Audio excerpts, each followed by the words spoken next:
Ladies and gentlemen, good day and welcome to the Q2 and H1 FY22 earnings conference call of KRBL Limited. As a reminder, all participant lines will be in listen-only mode, and there will be an opportunity for you to ask questions after the presentation concludes. Should you need assistance during the conference call, please signal an operator by pressing star, then 0 on your touchtone phone. Please note that this conference is being recorded. I now hand the conference over to Mr. Siddharth Rangnekar from CDR India. Thank you, and over to you, sir. Thank you, Stephen.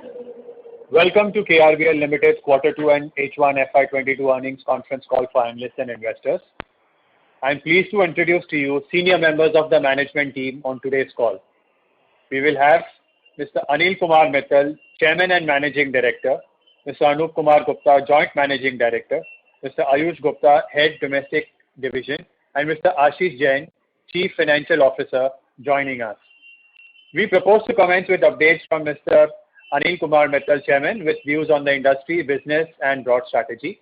He would be followed by Mr. Ayush Gupta, who would take us through perspectives on the domestic business. Thereafter, we shall have the financial review presented by Mr. Ashish Jain. After the opening remarks from the management, the forum would be opened for an interactive question and answer session. A cautionary note, certain statements made on today's call could be forward-looking in nature and actual results could vary from these statements. A detailed statement in this regard is available in KRBL's investor presentation, which is available on the company's website. I would now like to invite Mr. Chairman Anil Mittal to share his views. Thank you, and over to you, sir. Good evening to everybody. Let me first give my best wishes to all for this Diwali festival season. May you all be blessed with the bounty of prosperity and happiness in the coming times.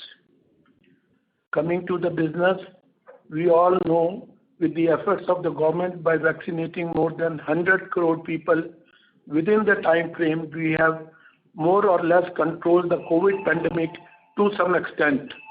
However, it all depends of how much our people remain disciplined and follow the norms stipulated by the doctors and the government. It is a great relief to note that globally agro commodities have started picking up pace, leaving few countries like Europe and US. However, we had to face some hard times, especially in the logistic front, particularly in shipping. The availability of containers became a challenging factor, including the escalation of freight rates, which have gone up by 5 times.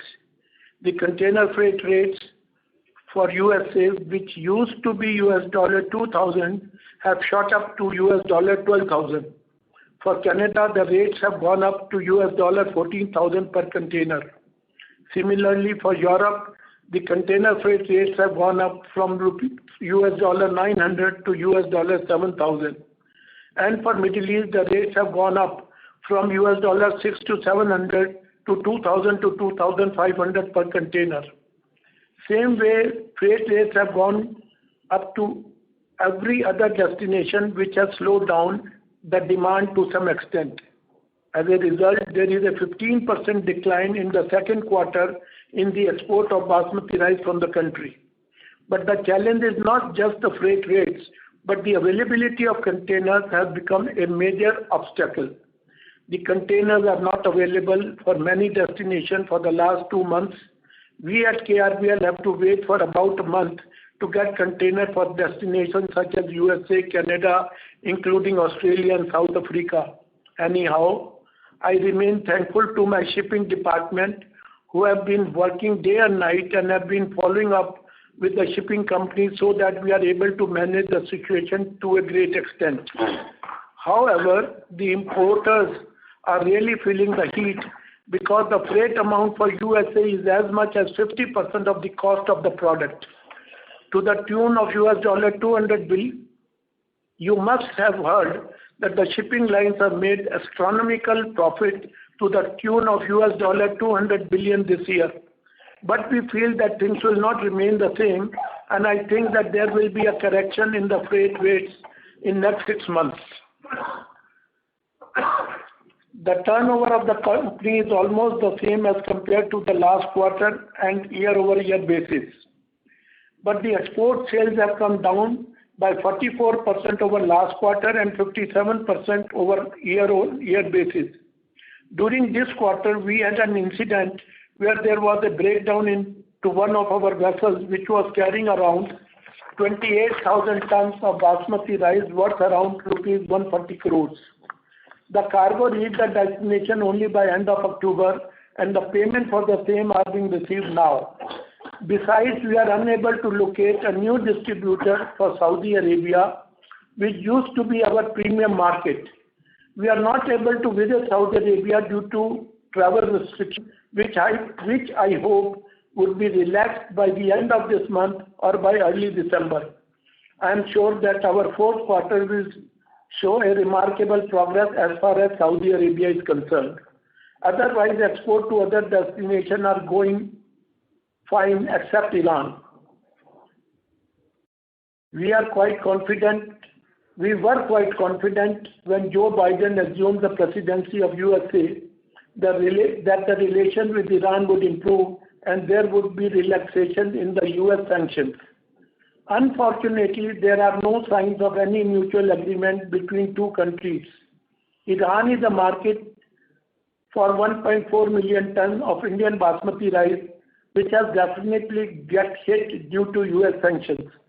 However, some quantities are still going to Iran via third countries such as Dubai and Iraq.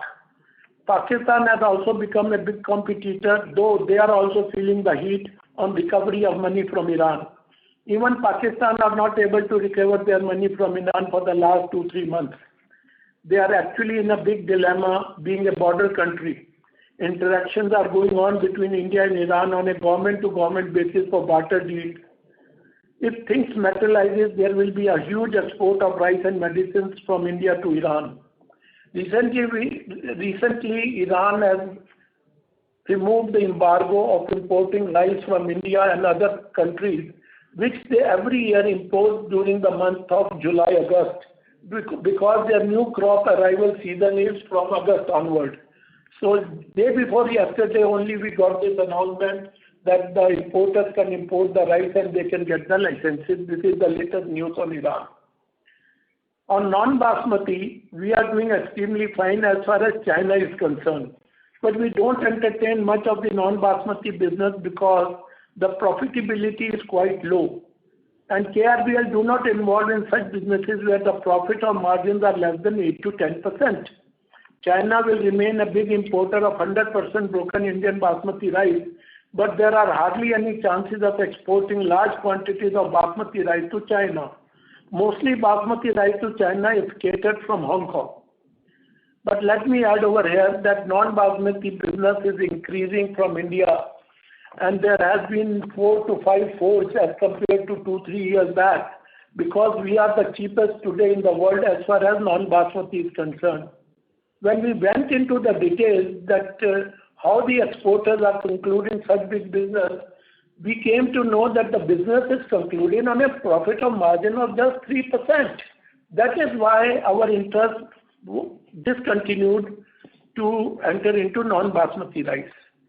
Now I will like to give you some update on the new crop. I would like to update you on the new crop, which has also shown a lot of variance in pricing and quality this year. Farmers were not able to get a lucrative return of their produce last year, and therefore there was a less sowing by 10% as per the crop survey this year.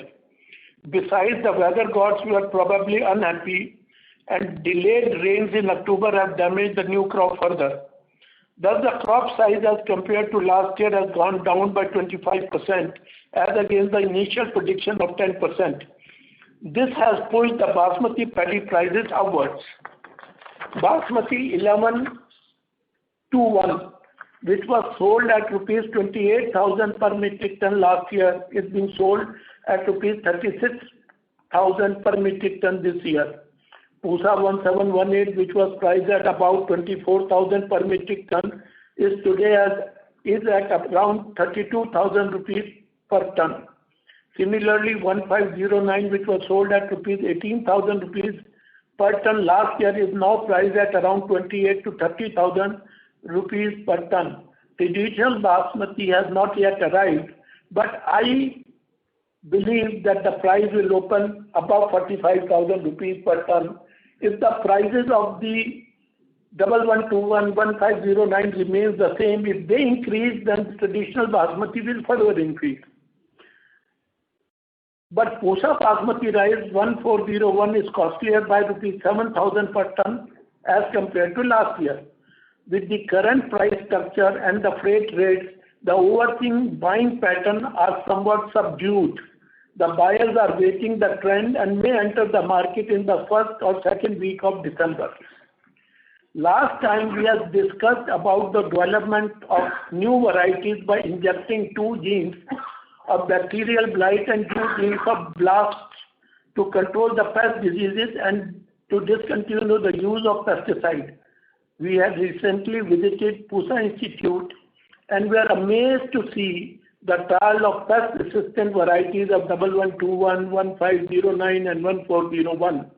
The crop was healthy and sound and will get the seed this year for foundation seed, and 2023 the commercial production will start for Pusa 1885, Pusa 1882 and Pusa 1886, a substitute of 1121, 1509 and 1401 respectively.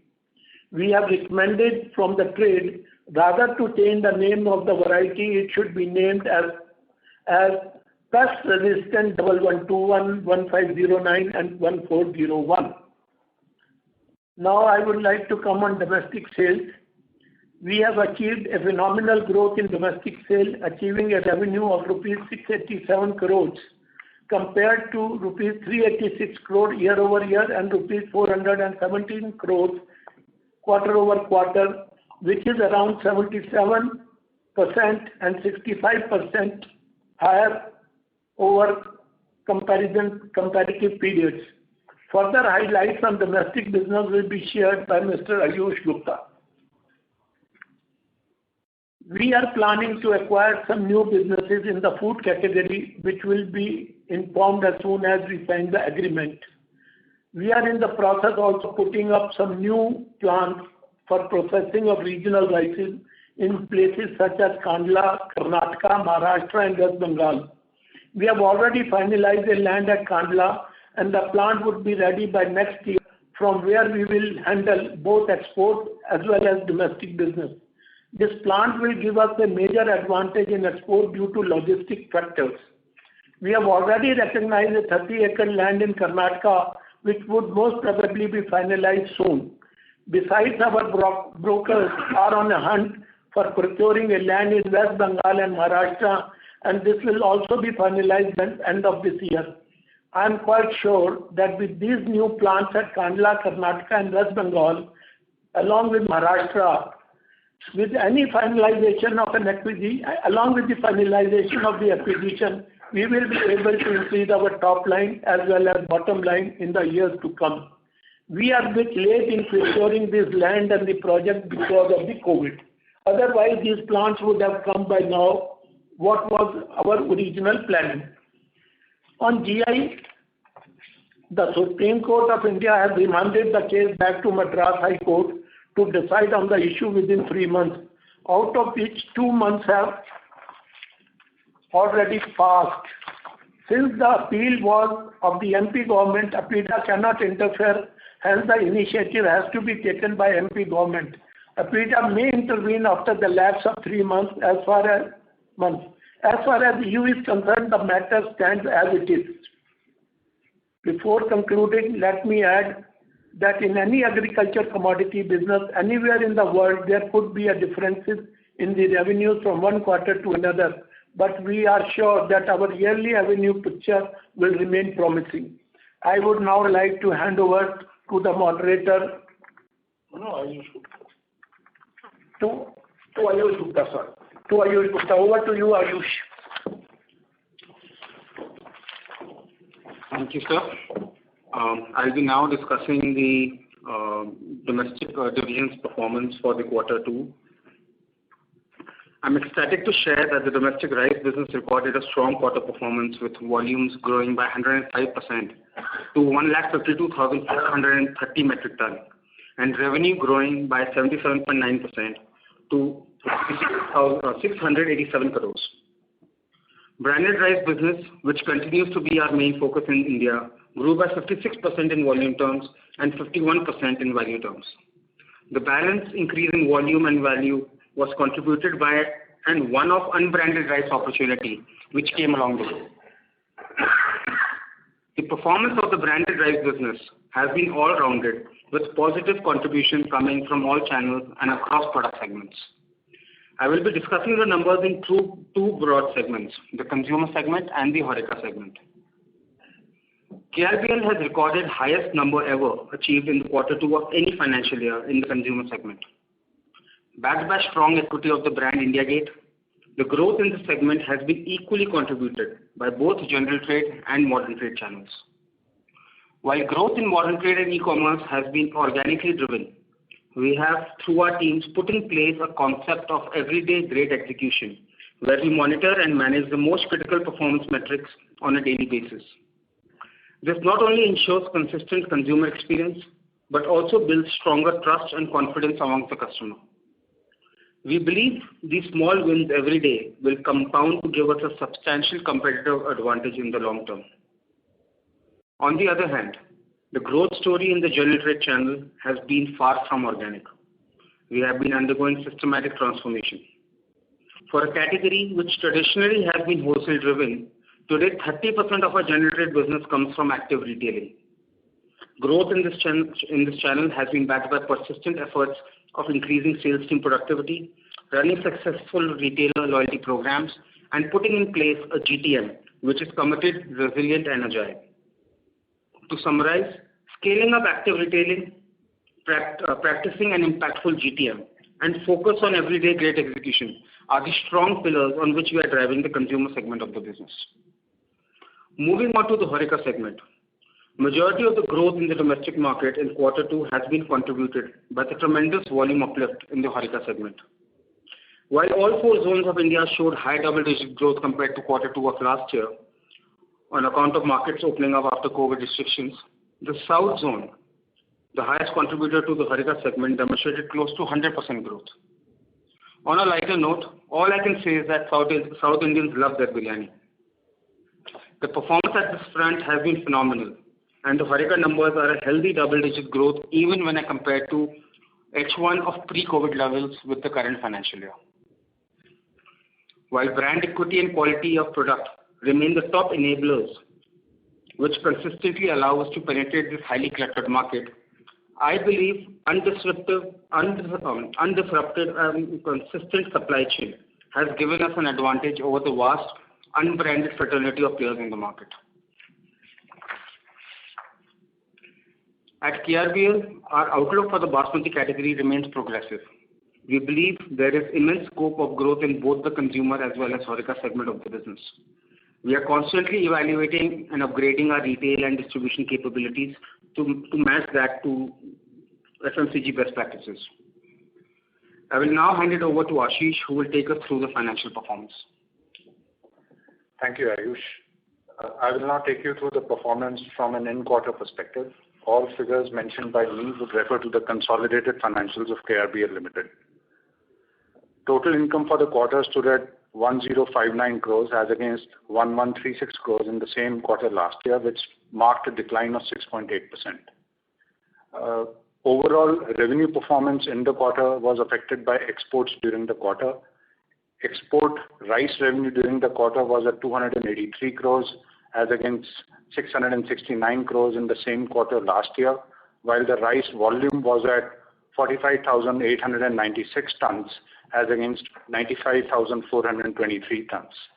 The reasons for this performance have already been explained by Mr. Mittal. Moving on to the domestic rice business, as mentioned by Ayush, the domestic rice business recorded a very strong quarter with volumes growing by 105% to 1,52,430 tons, while the revenue grew by almost 78% to 687 crores. Arithmetically, you would see that the realization in the domestic business was lower than in the comparable quarter last year. This is the direct impact of lower realization on the unbranded sales, which caused the overall realization to decline, though the realization on the branded business continues to be stable with only a little dip over the same period last year. With these comments, I have covered the performance of the rice business of the company. Amongst the other larger products category, the power segment recorded revenue of 35 crores against 28 crores in the same quarter previous year, thus marking a growth of 20%. Having covered revenue, I will now move to the bottom line performance of the company. Gross profit of the company stood at 309 crores as against 339 crores in the same quarter last year, while the gross margin was at 29.2% as against 29.8%. As you know, rice exports offer a higher realization on a per ton basis. Owing to lower exports in the quarter, overall sales realization per ton declined, causing the cost of materials consumed to increase as a proportion to 70.8% of total income as against 70.2% in the same period last year. This caused the aforementioned movement in gross profit margin. EBITDA margin for the quarter was at 19.2% as against 19.7% in the corresponding quarter last year. PAT for the quarter was at 136 crores or 12.9% as against 150 crores or 13.2%.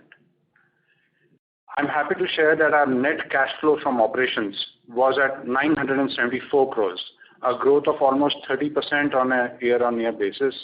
This was driven by tighter working capital management during the quarter. As we enter the paddy buying season, our cash position, our access to the working capital, and thus our paddy inventorying ability remains strong. Cash and bank balance, including investments, were at 915 crores at the end of the quarter, as against 343 crores in the same quarter last year. Having covered the performance in the quarter, I would now like to touch on some recurring themes raised by investors with a view to provide more color on some of these themes. First is with respect to providing a second click on the 4 to 5 year plan to achieve rupees 8,000 crore revenue target managed by management in earlier quarters and the consequent capital allocation. I would like to mention that we are firming up the plan and will be in a position to share more details on this in the next quarter earnings call. As Mr. Mittal mentioned, both organic and inorganic growth will be key to this plan. Second is with respect to the restructuring of the company's energy business. This is a discussion in the board meeting yesterday. The plan has been suspended. As has been explained in earlier calls, the major challenge in accomplishing any form of restructuring in this business is in dealing with several state electricity boards for amendment of the existing power purchase agreements. Second, the process to transfer the land and immovable property, including certain forest lands and revenue land, etc., is very cumbersome and involve considerable costs. Moving ahead, that brings me to the end of my prepared remarks. I will now like to hand over to the moderator for opening the Q&A session. I will just like to mention that as the ED matter is sub judice, we will not be in a position to respond to queries on this matter. So over to the moderator now. Thank you very much. We will now begin the question and answer session. Anyone who wishes to ask a question may press star and 1 on their touchtone telephone. If you wish to remove yourself from the question queue, you may press star and 2. Participants are requested to use handsets while asking a question. Ladies and gentlemen, we will wait for a moment while the question queue assembles. The first question is from the line of Pritesh Shah, Key Investment. Please go ahead. Yeah, thank you for the opportunity and season's greetings, sir. Sir, some color if you could give on the H1, what is the domestic volumes and what is the export volumes that you would have done in H1 and the growth there?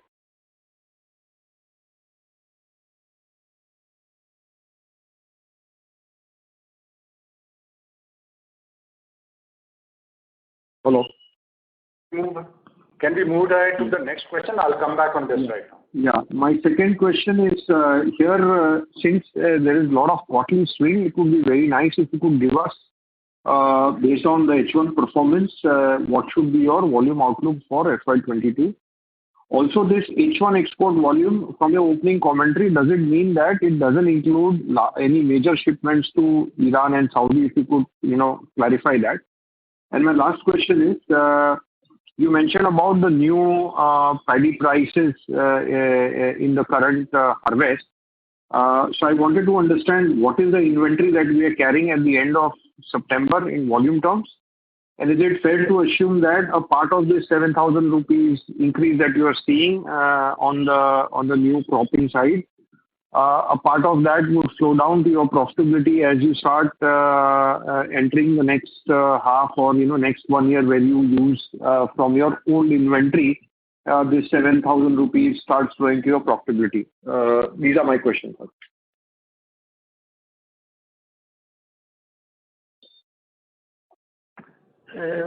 I'll be able to answer you on the exports. That in this quarter there was definitely no exports to Iran, and that I'm asking for half yearly. That would be very nice if you could give for half yearly. Half yearly numbers, so I don't have how much. Half yearly for exports. Half yearly volumes for export and half yearly volumes for domestic. Okay. And what is the growth there? Yeah. Yeah.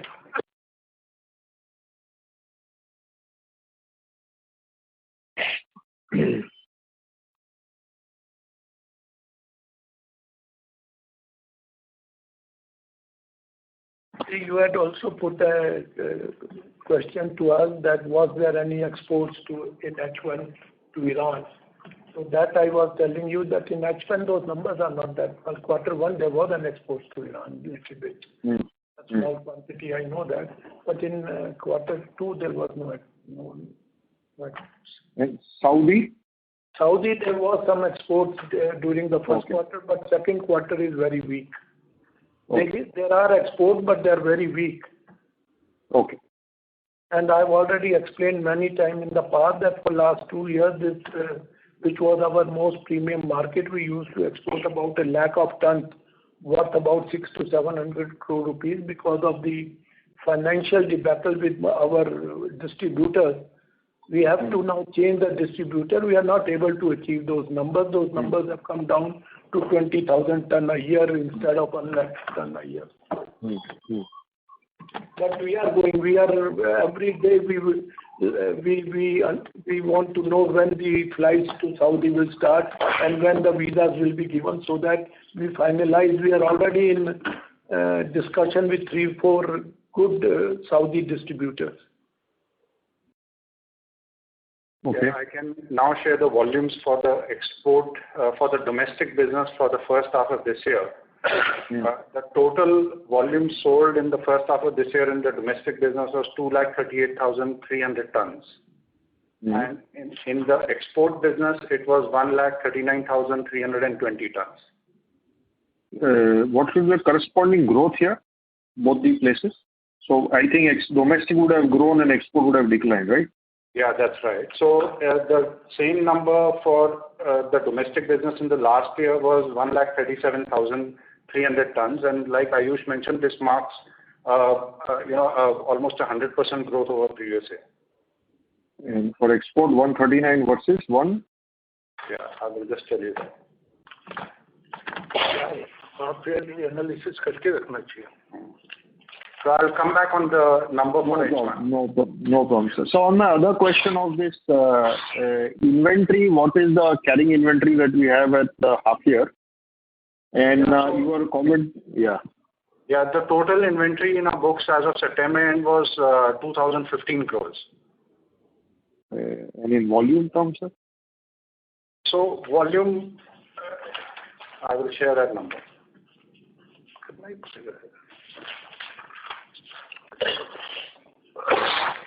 The total, in terms of volume, I will give you the volume for paddy and rice.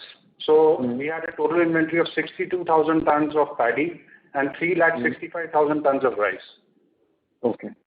So my other question in this was, when you're mentioning 7,000 rupees increase in prices for paddy this season, is it fair to assume that incrementally when you draw down your inventory on through your P&L via sales, a chunk of this inventory or let's say high realization should now start flowing through your profitability? Yeah. So the way we look at it is that, I think there is no way that we'll not respond to the higher cost of purchase. But at the same time, given that most of our volumes come from the branded side, I think to that extent we have that power to pass on the price and therefore protect the margin. Now, in terms of timing, whether that price increase happens in this quarter or a few quarters later is something that we'll have to work on. Okay. And what is your volume outlook for 22 after what you have finished for H1? So I think we are definitely looking at doing better than the last year. However, as Mr. Mittal mentioned, the trend on the export side is evolving. But our current view is that we should do better than what we did last year. Okay. Just so that export figures of last year volume, if you could share. That I'll just come. No problem. I'm done with my questions. Thank you and all the best to you, sir. Thank you. Thank you. The next question is from the line of Amit Doshi from Care PMS. Please go ahead. Yeah, thank you. Before my question, just wanted to clarify on two comments which were made. So one of the comment mentioned was there was a 140 crore of export order which has been now realized. So is that correct understanding that the current higher debtors, which is approximately 150-200 crores higher than our normal debtors, is because of that account and it will be reduced to that extent? No. Actually, we had exported the vessel in the month of September itself, and it was supposed to reach the destination before end of September. But during the voyage, it got accidented and it got halt, and it took it more than a month to get it repaired and reach the destination, which it has reached just on the 4th week of October, and the payments have come. Now the export will come in the third quarter. The export will come on the third quarter. Okay. So higher debtors is irrespective of this particular order, because our debtors are far higher than our average 200-250 crore of debtors. So this quarter we have around 380 crores of debtors.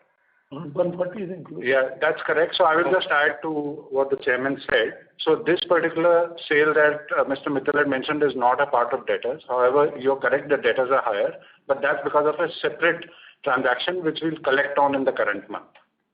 Okay, fair enough. And one mention was about Iran a day before yesterday, some clarification came. So now we will be able to export to Iran, correct?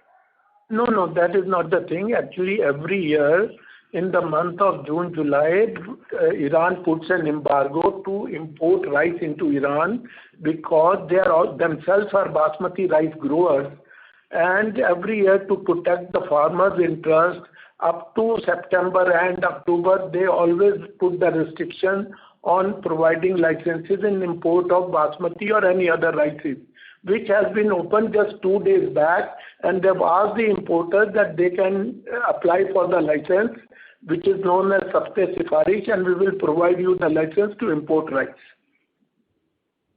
Okay. But the payment problem is still persisting from India. It is difficult because sanctions are there, and to send any rice on rupee payment mechanism is not possible. So whatever rice is being exported to Iran, it is exported via Dubai and other destinations. Okay. So we still don't see next say half year going back to old volumes of our Iran sales that we used to do probably 2 years back. No, for last 2 months, a very high-level delegation discussions are going on between government of Iran and government of India, and I am quite hopeful by December or January time constraint could be there, time frame could be there. Otherwise, there is a barter deal which is going to take place because India is also desperate to import oil from Iran, which is cheaper by 5 to 6% over other countries. Got it. In the opening remark of Ayush, one of transaction mentioned that there is one-off transaction of unbranded rice. So of course there is a huge jump in the domestic business of almost 300 crore year-on-year comparison. So what could be the contribution of this one-off transaction?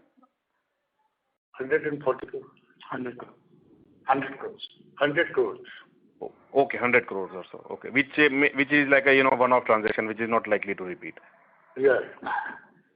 Fair enough, fair enough. And just one point that, usually our margins are higher in the exports compared to our domestic. Now, considering that there is a significant jump in the domestic business, despite that, our margins are hardly, barring, few basis points down. So what could be the reason for that? Who told you the domestic margins are less than exports? It's a realization in export is more than... I meant realization. Sorry, I meant realizations are generally higher in export. No. The question is the realization is domestic is less because the basket which we sell them is broken rice, low price rice. But the procurement cost of that rice is also low. So you cannot comment that margin is low in domestic. Margin is equally good in domestic as well as exports. Okay. And sir, you mentioned that, non-basmati rice has a very low margin and, that's something which is not of interest of KRBL. So these new plants which are being set up in Karnataka, Kandla, West Bengal or Maharashtra, and the acquisition that you are planning or, probably you are on the way to do some analysis. So what could be in those, it is towards what kind of segment expansion that we are looking at?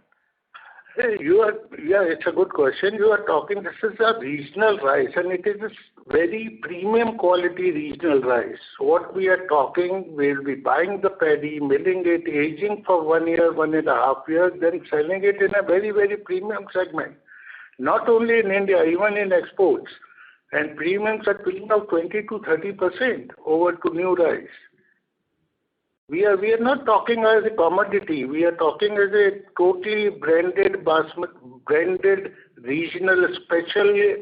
Just like you see Govind Bhog. Govind Bhog today is sold more than basmati rice, which is of West Bengal. Kolam rice, which is 1.5 year old, is sold by minimum 25 to 30% higher than to the normal rice. Sona Masuri in South is being sold at 25% higher if it is aged and a very good quality rice. So we are not trying to hit the 90 million ton market. We are going in a market which is around 1 million ton or 2 million ton. Okay. Fine, fair enough. And this, apart from this one-off transaction of this domestic business, the balance part, you believe it's more of a sustainable number because that's something which is significantly higher. Or do you believe this is just a Q2, there is a bit of a pent-up, etc., that is there in these figures? No, definitely, as I mentioned in my, prepared remarks, that the numbers that we are doing in consumer segment as well as HoReCa segment are on a positive outlook. The numbers that we have done are sustainable, and we see great amount of opportunity still lying in this market. There are a lot of expansion opportunities. There are still a lot of growth opportunities from a distribution and retailing point of view. So the numbers that we are doing are purely results of our efforts in the general trade and the modern trade channel, and we'll continue to make those. And we see, a lot of opportunity still in the basmati segment. Okay. And last question about this huge cash that we now have, approximately 900 crore plus cash on our hand. What is the plan, to use it for these new plans or capex or acquisition, etc. And what balance portion, you plan to distribute it. So I'm just trying to understand the allocation of that cash that we are going to generate and which you already have on our books. Food industry, the capex is not that big a cost. It is generally the raw material. When I say I have to age the rice for 1 year, 1.5 year, so I need thousands of crores for aging those rices. So we have money, but definitely it will be used in the raw material aging process. Okay, so most of it is going to be, rather than increasing the distribution, we are planning to use that cash, existing cash as well as new cash generation towards this working capital of new, additional inventory, etc. Is that correct? And we are looking at acquisitions also, so money can be spent there also. Understood, sir. Understood. Thank you so much and wish you all the best. Yeah, I think there was a query earlier on the H1 exports. That number is 132,000 tons of last year. Thank you. Before we take the next question, a reminder to the participants, please limit your questions to 2 per participant. Should you have any follow-up, may we request you to rejoin the queue. The next question is from the line of Rajesh from Manure. Please go ahead. So my question is, who bears the cost on the container and all, whether we bear or the client bear, to understand how the container cost is behaved? And second, can there be an average inventory gain of 20% over next 1 year? And third question is, because our domestic business has improved tremendously, going forward, if the export comes back either to Iran or to Saudi, so are we able to meet that demand? What is the capacity utilization basically? Those are the three questions. All are very important and good questions. First of all, let me clarify that all the freight is borne by the buyer. Okay. And by the buyer, because we do not have a long-term sales every 2 months, every 1 month, because we are into FMCG product. So it is not that like a private label we sell together 40,000 ton. Each distributor is sold at a 1 month or 2 months consumption basis we sell. So all whatever freight is increased, that is to their account, and that is making the heat to the buyer. That is a big heat, and they are really worried if the freight rate goes like this, then there would be an impact on the pricing also. That's number one. What was the second question on inventory gains on an average on 2,000 euro inventory? Can there be a 20% gain over 1 year? That's minimum we are expecting. Minimum. Minimum. Okay. And third question, sir, suppose now domestic demand has gone up. If export comes back in a big way after 6 months when the container price reduces, or we are trying to export to Iran, Saudi, Iraq, so will we be able to meet the demand? Yes, see, in all our conversation, we have been telling that we have a huge processing and milling unit at Punjab. We are already working that unit on a 60%, 55 to 60% capacity. So we have an addition. We have a capacity to be utilized 35 to 40%. Number one.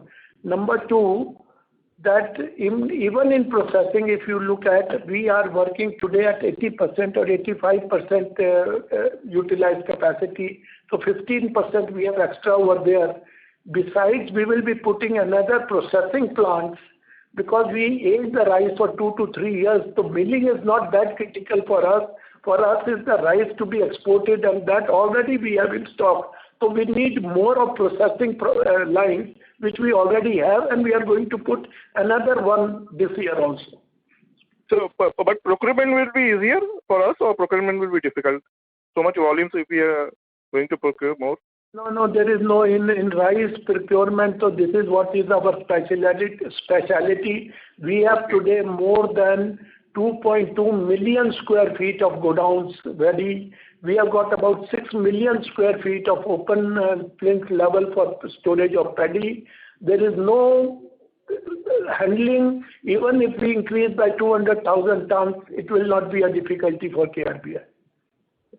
So the last question is like to like. Suppose we compare basmati to basmati in exports and domestic. What is the difference in realization?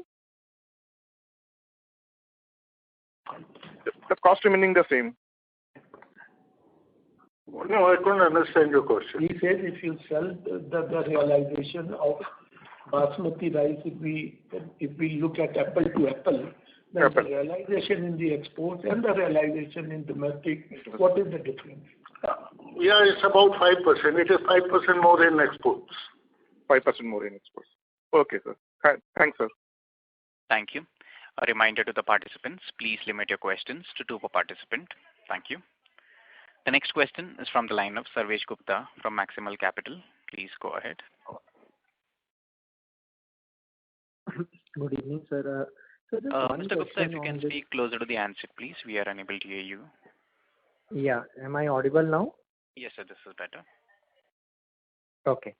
Sir, I had one question on capital allocation. Now, you said that most of the cash that we have, and we do have a lot of excess cash now, will be used to finance the inventory. But the reality is, sir, your return on net worth is almost like 15-20% historically. And against that, your growth rate is much lower than the return on net worth. So even if you're targeting doubling to 8,000 odd crore, even then you're talking about growth rates of 12 or 13% maximum.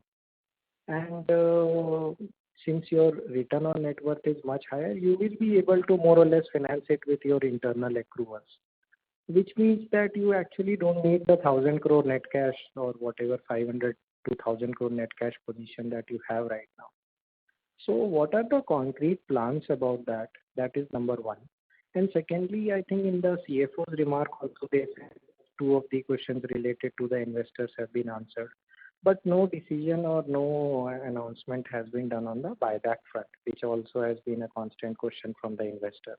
Right. So I think on these two, sir, we need more clarity because we actually feel as investors that you are financing your inventory, which can be financed by 5-6% pre-tax cost of debt with equity, which is much expensive way of financing this inventory, and which can be financed using the internal accrual from the profits that you will generate from this quarter to the next 5 years.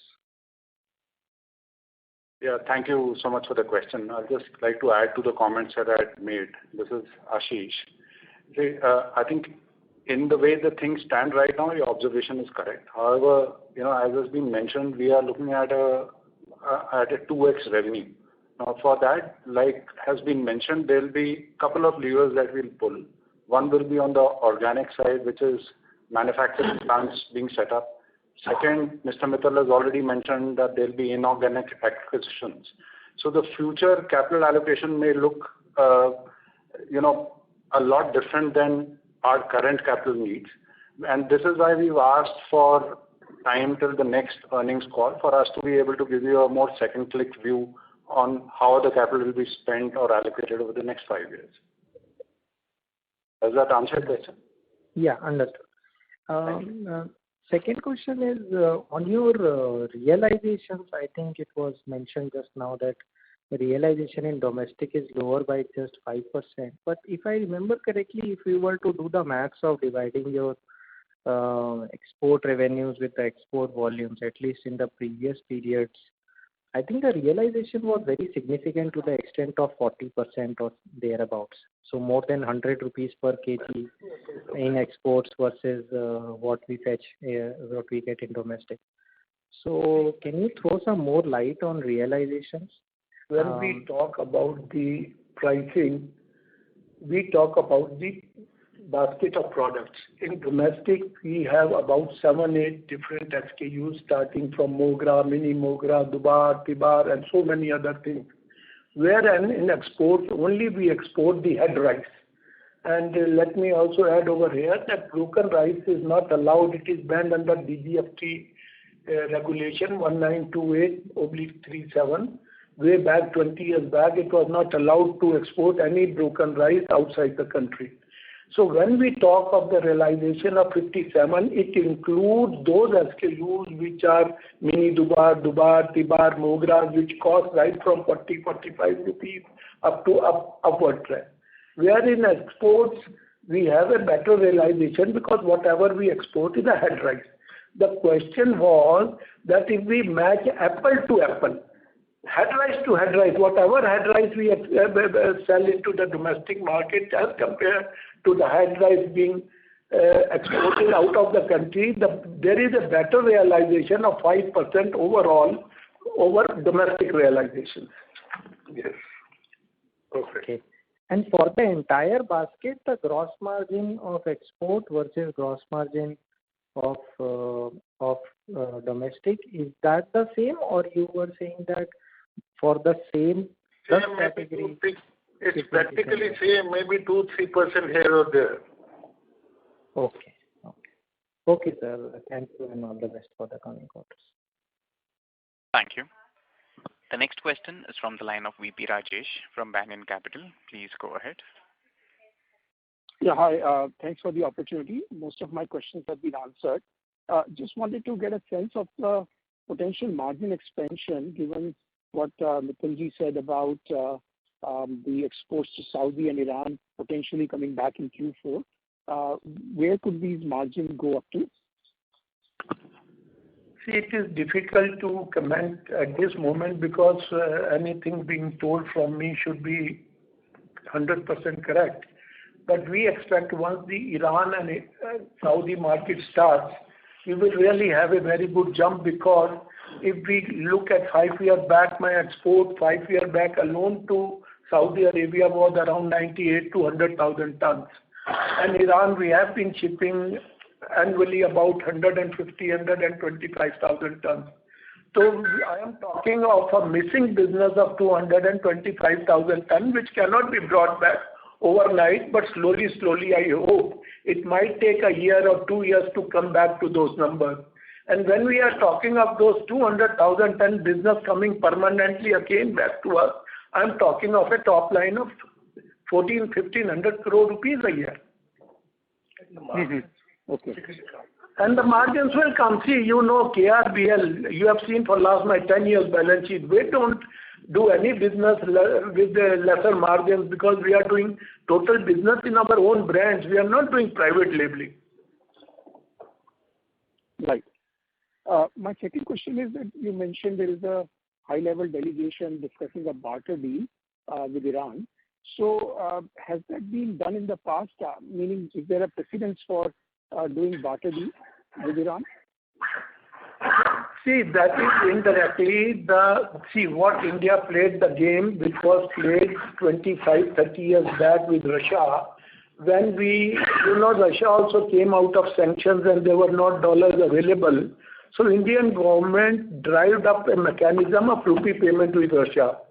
Same happened, the same system we drive with Iran, and that rupee payment, you cannot call it exactly a barter, but it is a type of barter, because against the import of crude, there was a credit being established with the Central Bank of India, and against that exports was used to be credited and debited to them. So when I talk of barter deal, there is about 2 million tons of fertilizer deal is going on, which they are not able to click. Either the mechanism is not helping India and Pakistan to reach at any development. But India is very serious, because India requires certain fertilizers and petrochemicals and crude oil, which is much cheaper over other countries what we are importing. It will help Indian import budget as well, as far as crude is concerned. So India is serious, but openly they do not talk because of the sanction. Understood. My last question is regarding the acquisition. So if you can give a little more color as to what area we are looking at and what is the potential size of the transaction that you may be looking at, so that will be helpful just to understand how we are thinking about using this cash. See, it has been almost now 4 or 5 months we have been discussing. It will not be appropriate for me to disclose the price of the acquisition. For 5 months, day and night, my team is working on this acquisition.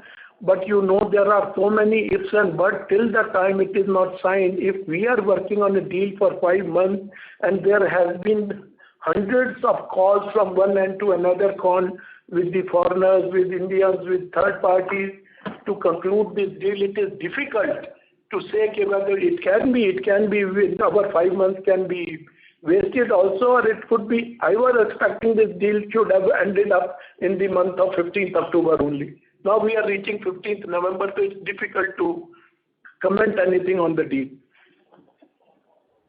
Okay, maybe you don't want to talk about the size, but maybe just directionally, in which area is it? Is it in the rice business or is it in completely different? I would like to not disclose too many things, which is concerning food business. Okay, fair enough. Congratulations on hopefully getting this deal, I guess, and all the best. Thank you. The next question is from the line of Anuj Sharma from M3 Investment. Please go ahead. Yeah, thank you. Some of my questions have been answered. One was regarding Iran. In the best days, what was the maximum market share we had in Iran historically? The maximum share of Iran, I feel, was in ending 2020. 20, I believe, where we sold about 200,000 tons. Okay. My second question is on the distributor in Arabia. While it will take time as the permits come, and you said it will take 1 to 2 years, but he will be distributing on the back of existing setup, right? So why should it take so much time for a new distributor to scale up in a market wherein your brand is already known? Just some thoughts into this segment, please. No, you have a valid question. Actually, this distributor was appointed by us in 1988. It has been always 32, 33 years he has been our distributor, and the relationship in 32, 33 years is of a different level. Now he knows all ins and out of the market. He has been working on a particular product of India Gate, and we have been doing exceptionally excellent results and excellent export to Saudi Arabia. In last 5 to 7 years, I don't know what mistake, they are not coming out with the truth. They made some mistake and did some oil deal or any deal. I do not know where they made a mistake, where they lost billions. And that is why financially they got broken. And for last 2 years or 1.5 years, we are really facing problem. Now we want to change a distributor. Now changing a distributor, if by mistake we decide on a wrong distributor, it will be a further disaster for me if I do not choose the right distributor. So it is most important for us to choose the right distributor. Now for choosing the right distributor, we have already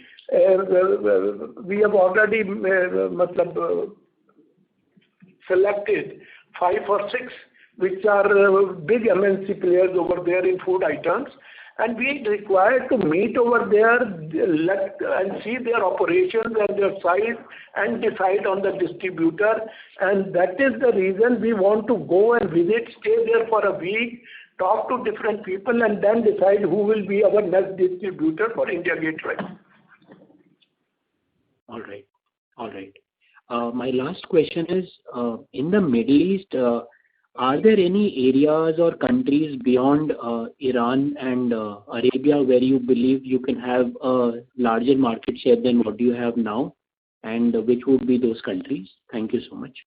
Yeah, there is only one country which we are still not very aggressive, and we want to really develop business over there, but there we are facing the problem of profitability. People are working like non-basmati over there, where a very small margin.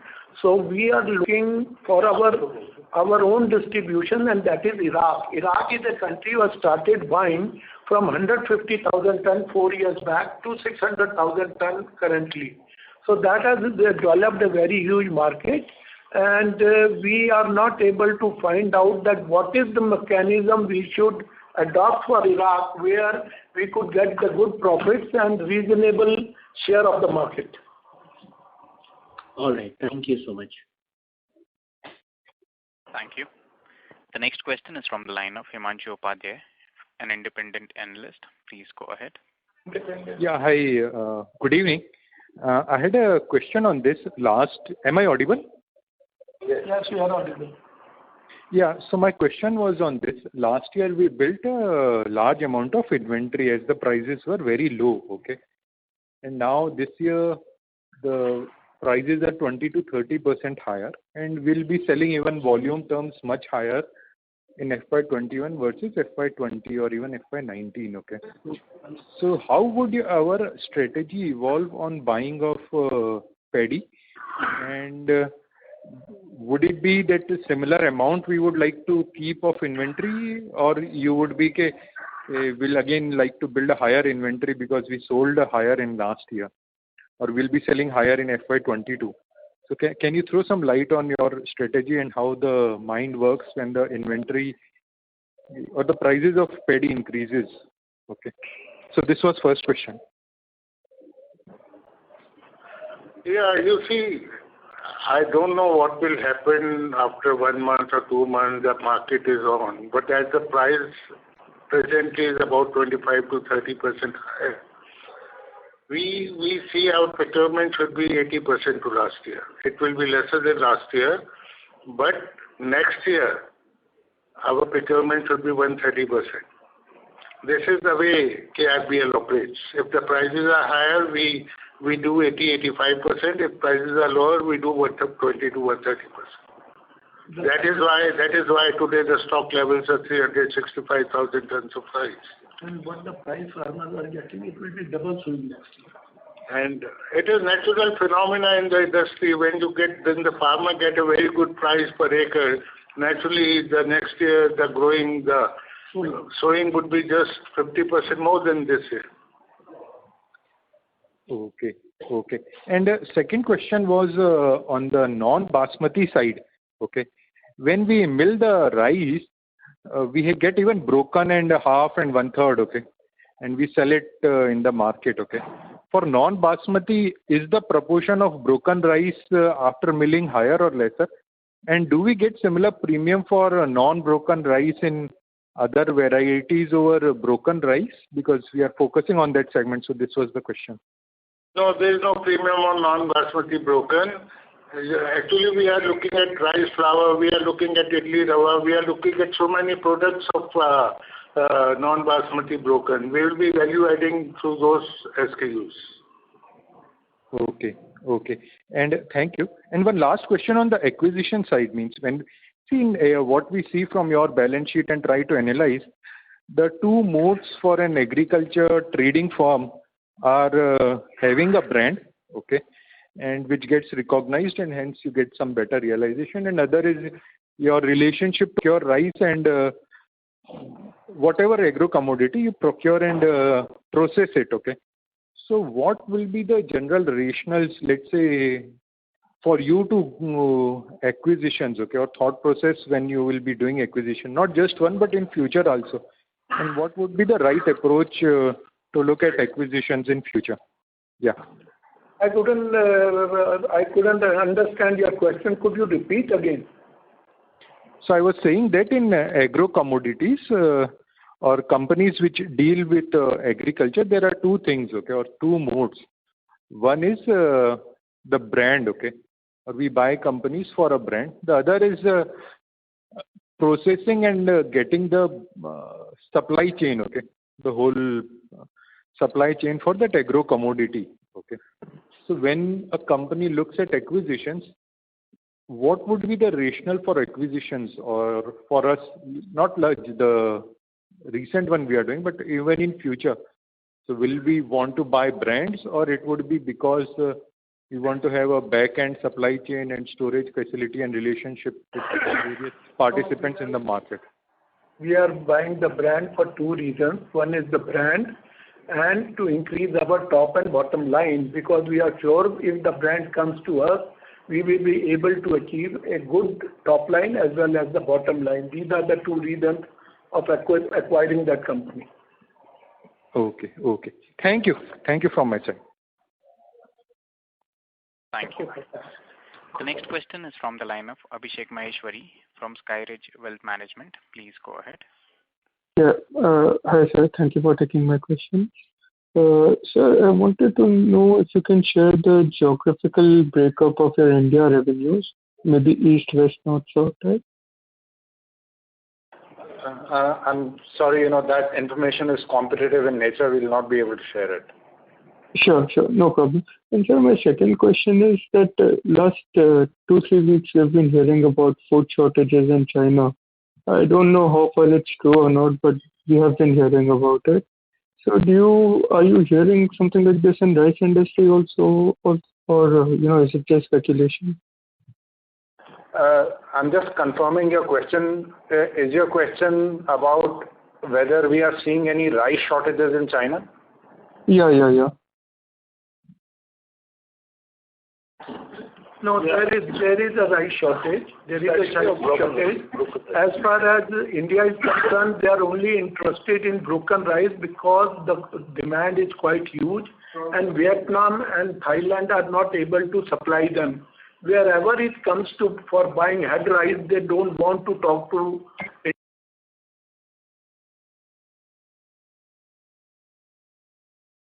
Hello. Yeah. Sorry, I couldn't hear you. Could you repeat? I'm sorry. There is a shortage of rice in China, And as far as rice is concerned, when it comes to head rice or superior quality of rice, they don't want to buy from India, and they are buying the total demand either from Thailand or from Vietnam. When India comes, they are only buying broken rice because that is their necessity, because so much of broken rice is not a necessity, because they don't have the availability of broken rice from Thailand and Vietnam. They are just, they don't have alternate of it. Okay. Okay, sir. Thank you very much for answering my question. Good luck to you and happy Diwali. Thank you. The next question is from the line of Aman Madreja from Augmenta Research. Please go ahead. Yes, sir. Can you just give me a mix of our B2C and B2B, if there's any, like what proportion of revenue comes from B2B and what proportion comes from B2C? I'm sorry, once again, this is competitive in nature. We'll not be able to disclose that.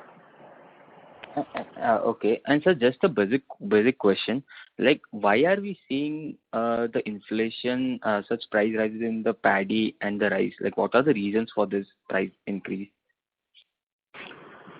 See, let me tell you, the rice sowing is done in GI area, which are limited to 7 states. And there is not an expanded whole India cannot produce basmati rice. Now, basmati rice, as per other crops, is directly connected to the economics of the farmer income.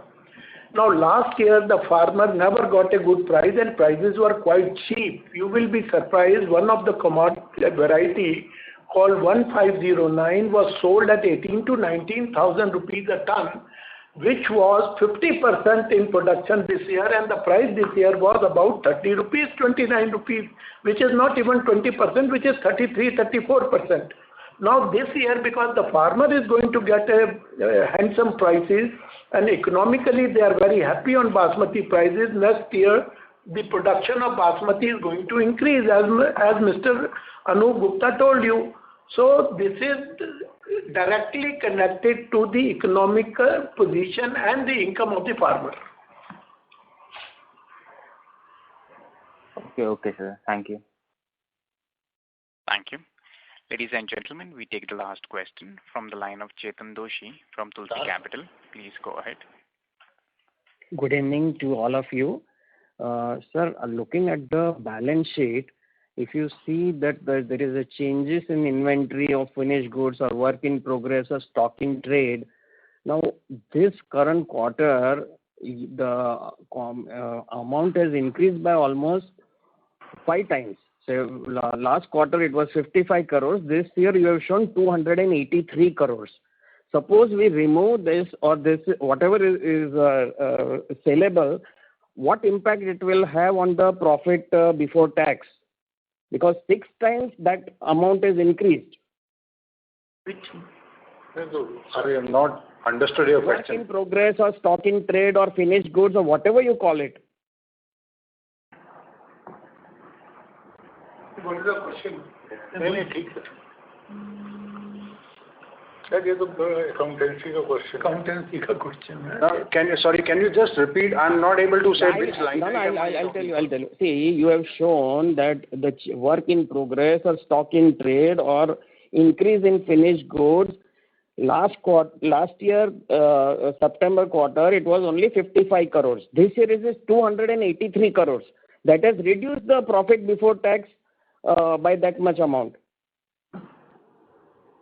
Sorry, I'm still not able to relate to the figures. Can we just take this offline, if you don't mind?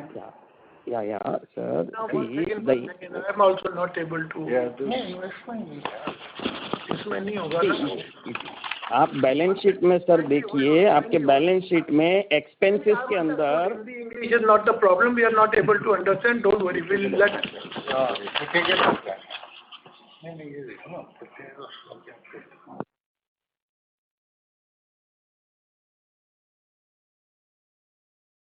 So I think let's take that offline because I'm not able to relate to the numbers at least in the. Okay. Leave it. Now another question is, hello. Yeah. You have shown your inventory position at 2016 crores. What is the saleable value of this current price, if you see, what will be the sellable value of this 2016 crores? I think Mr. Gupta had mentioned that, if we look at our purchase price as compared to what we are able to sell, there's a clear markup of 20% that we estimate. Correct. Yeah. So it is around 2,400 crores. Yeah, but like I had mentioned, our inventory includes, amongst other items, two things. One is paddy and the other is rice. Mm-hmm. So I think you should look at the 20% number on the rice value. No, even both the value, 20% number, but it will come in next 3-4 quarters when the rice will be sold. Yeah. Sir, going by the logic what you just explained to other investors, that there is a 30% gain in the current pricing over the last year. Now, if that is true, then the profitability is not showing that much improvement in the quarter which we ended, that is September. Can we expect that in the December quarter, the 20 to 30% jump in the current profit level will be shown? It doesn't mean that I'll sell everything in that quarter only. The stock which I am carrying, 365,000 tons, will be sold next 5 to 6 quarters. Sir, let me tell you, KRBL is a very efficient company. It is showing an excellent investor presentation. We have no doubt that the performance of company is in good hands. We have no doubt on that. So, what you are saying, you suppose I reach a turnover of 1,200 crore in the third quarter. In 1,200 crore, I'll be selling the new crop also, I'll be selling the old crop also. It is not the total stock which I sold, which I'm carrying, I'll be selling it. Maybe I'm selling 30% of that, 40% of that, 60% I'll be selling the current also, because parboil doesn't require aging. So the average profit, you can't say the total profit of that will come. Naturally, we are giving a EBITDA of 18, 19, 20%. Then third quarter, we expect a better EBITDA, no doubt about it. Correct, sir. The reason is nobody carries such a big inventory in the rice industry like KRBL. So what we are concerned is that the profitability of the company also will increase because of the increase in the prices, and the realization is improving. Yes, you are right. Yeah. And one last question, sir. We requested you a couple of times regarding issuing some discount coupons on the premium basmati which we are selling. Now, if that is not possible, then I would request that we may be having around 40 to 50,000 shareholders. Why not distribute something free of cost if discount is not possible? Because we are carrying 900 crores cash. We can very often, spend around 1 or 1.5 crores on this. Yeah, thank you for the suggestion. See, as far as pricing for the domestic market is concerned, Ayush runs it. He's sitting right next to me. If he sees value in doing this, he will do it, but the decision is really his. Yeah? Thank you. Thank you. I would now like to end the conference over to the management for closing comments. Over to you, sir.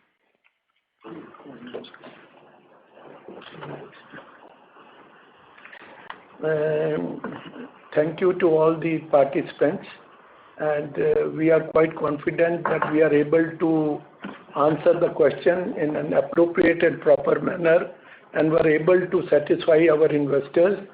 And if anything is left over, you are happy to send us to a mail to make you satisfied in this regard. Thank you very much for your attendance. Thank you. Ladies and gentlemen, on behalf of KRBL Limited, that concludes this conference. Thank you all for joining us, and you may now disconnect your lines.